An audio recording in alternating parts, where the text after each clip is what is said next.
প্রিয় বন্ধুরা, আইপিএলের রিটেনশনের ফাইনাল ডেট যতই এগিয়ে আসছে তত জমে উঠছে ট্রেড মার্কেটের গরম হাওয়া।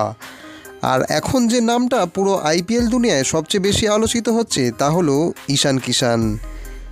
এক নিউজ সংস্থার রিপোর্ট এই মুহূর্তে বলছে 3টি বড় ফ্র্যাঞ্চাইজি অফিসিয়ালি সানরাইজার্স হায়দ্রাবাদকে অ্যাপ্রোচ করে দিয়েছে ঈশান কিষানকে ট্রেড করার জন্য। এই 3টি ফ্র্যাঞ্চাইজি হলো Kolkata night Riders, Rajasthan Royals এবং মুম্বাই ইন্ডিয়ান্স। প্রথমেই বলি, সানরাইজার্স হায়দ্রাবাদ নাকি ভেতরে ভেতরে বড় রদবদলের প্ল্যানিং করছে। প্যাট কামিংস ক্যাপ্টেন হওয়ার পর থেকেই নাকি ক্যামেরন গ্রিনকে দলে আনার ইচ্ছা প্রকাশ করেছে এবারে।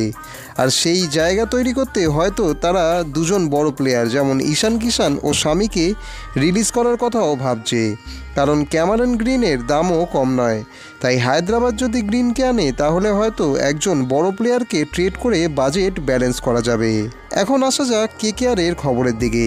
কেকেআর ইতিমধ্যে কেএল রাহুল, সঞ্জু স্যামসন এমনকি ঈশান কিষান এই তিনজনের দিকেই নজর রাখছে, কারণ ভেঙ্কটেশ আইয়ার ছাড়া তাদের দলে কিন্তু আর কোনো ব্যাটসম্যান নেই। সেই জায়গাটা তারা এখন পূরণ করতে চাইছে।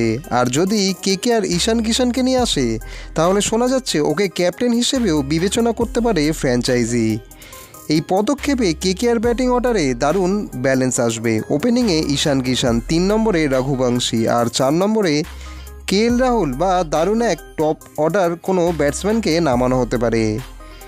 এদিকে রাজস্থান রয়্যালসের পরিস্থিতিও খুবই ইন্টারেস্টিং। সঞ্জু স্যামসন নাকি রাজস্থান ছাড়তে পারেন এমন গুঞ্জন খুব বেশি শোনা যাচ্ছে। তাই তার বিকল্প হিসেবেই ঈশান কিষানকে অ্যাপ্রোচ করতে চাইছে রাজস্থান। যদিও কিপার হিসেবে তাদের হাতে ধ্রুব জুরেল আছে, কিন্তু তারা চায় টপ অর্ডারে একজন এক্সপিরিয়েন্স কিপার ব্যাটসম্যান।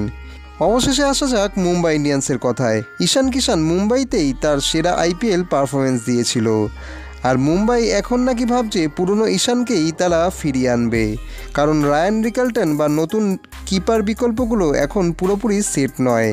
তাই মুম্বাইও চাইছে ঈশানকে ফিরিয়ে এনে সেই পুরনো ব্যাটিং কম্বিনেশনটা আবার গড়ে তুলতে। সব মিলিয়ে এই 3টে ফ্র্যাঞ্চাইজি ঈশানের প্রতি আগ্রহ দেখাচ্ছে। তবে এখন সবচেয়ে গুরুত্বপূর্ণ ব্যাপার হলো প্রথমে হায়দ্রাবাদ রাজি হবে কিনা, আর তারপর ঈশান নিজে এই ট্রেডে সম্মতি দেবে কিনা। এই দুপক্ষ রাজি না হলেই কিন্তু কোনো কিছু সম্ভব নয়। তাই এখন সব কিছু নির্ভর করছে হায়দ্রাবাদ ম্যানেজমেন্টের ফাইনাল সিদ্ধান্তের ওপর।